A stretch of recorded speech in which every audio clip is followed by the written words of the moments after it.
In this lesson, we look at one of the biggest challenges in security and risk management, ensuring safe user behavior. We do this with security awareness, education, and training.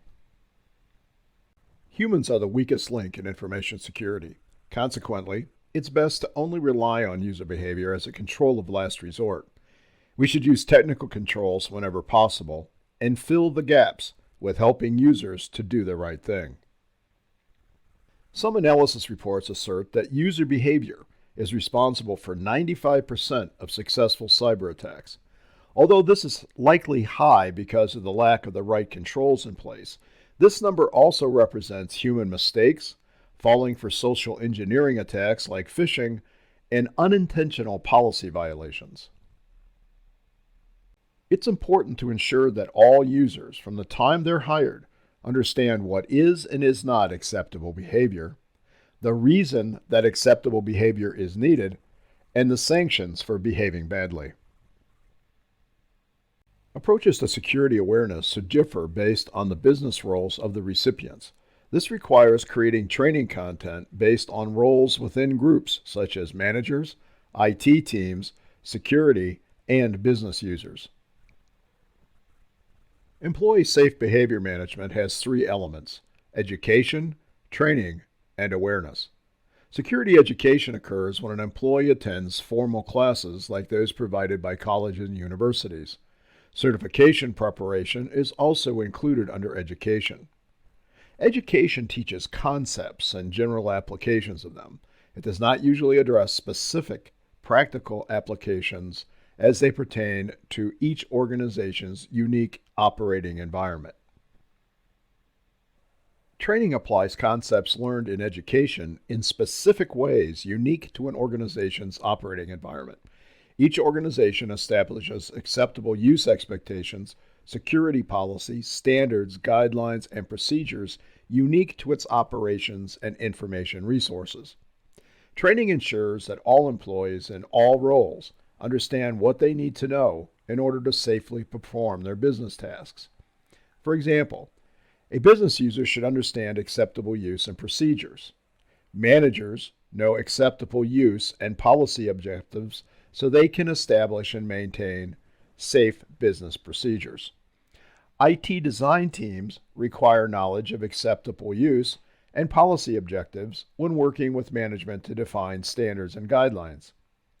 All technical teams must then be trained to ensure compliance with standards, guidelines, and implementation procedures.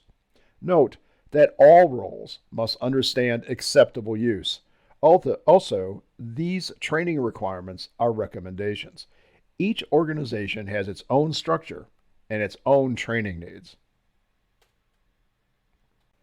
Awareness focuses on specific behaviors, including phishing and other social engineering attacks, password sharing, and information sharing. Posters, daily email messages, login banners, and newsletters all help with this. However, the most important awareness activity involves managers including review of one or more awareness topics in meetings whenever possible. Effective awareness efforts require a documented, dynamic plan that establishes an awareness program. The program is driven by levels of risk faced by the organization, and its success must have policy support of senior management. The steps in a plan, steps that are cyclical, include performing an assessment, developing training content, delivering the content, and monitoring results. The first step in developing an awareness program is performing an assessment. The assessment identifies compliance requirements and the culture of the organization. Culture is very important in determining how to present and manage security expectations. How the plan is implemented largely depends on the size of the organization. Smaller organizations might centralize all security awareness activities, while larger organizations may opt to train each facility, department, or line of business separately. Several security best practice frameworks include recommendations that help with development of an organization's awareness program. They include ISO 27001, SWIFT, FISMA, the PCI DSS, and the NIST Cybersecurity Framework. The needs assessment further defines training requirements. The assessment documents training requirements based on compliance requirements, organization policy outcomes, and other conditions that affect security activities. Once the assessment is complete, the organization develops an awareness strategy. This includes creating lesson plan frameworks that focus on target audiences. The plans must include information needed to ensure all policy and regulatory requirements are met. It also includes how various lessons are delivered and how training success is measured. Step 2 is developing content. Content is based on what changes in behavior are needed or that need reinforcement. The designer then determines the information that will motivate the change. Finally, the lesson plan designer identifies metrics to measure the effectiveness of the training. In other words, the organization must measure whether the behavior change actually happened and to what degree. There are 3 common approaches to delivering lesson plan content: instructor-led, computer-based, or blended events. Instructor-led is the most popular, but effectiveness depends on the capability of the instructor. Consequently, instructor-led training may not be reasonable for organizations with widely distributed locations. It also requires employees take time to attend classes. Computer-based training is useful for ensuring consistency of lessons delivered. Services exist that will build training for organizations and include quizzes or other tools to record attendance and measure training effectiveness. Blended events are described by the CISSP CBK as live instruction via webcasts. It's better than computer-based when many attendees might have questions. Many organizations tend to rely on annual training and training during new hire orientation. However, research has shown that regular training focused on specific topics is more effective. Finally, we measure results. This begins with tracking who is trained and when.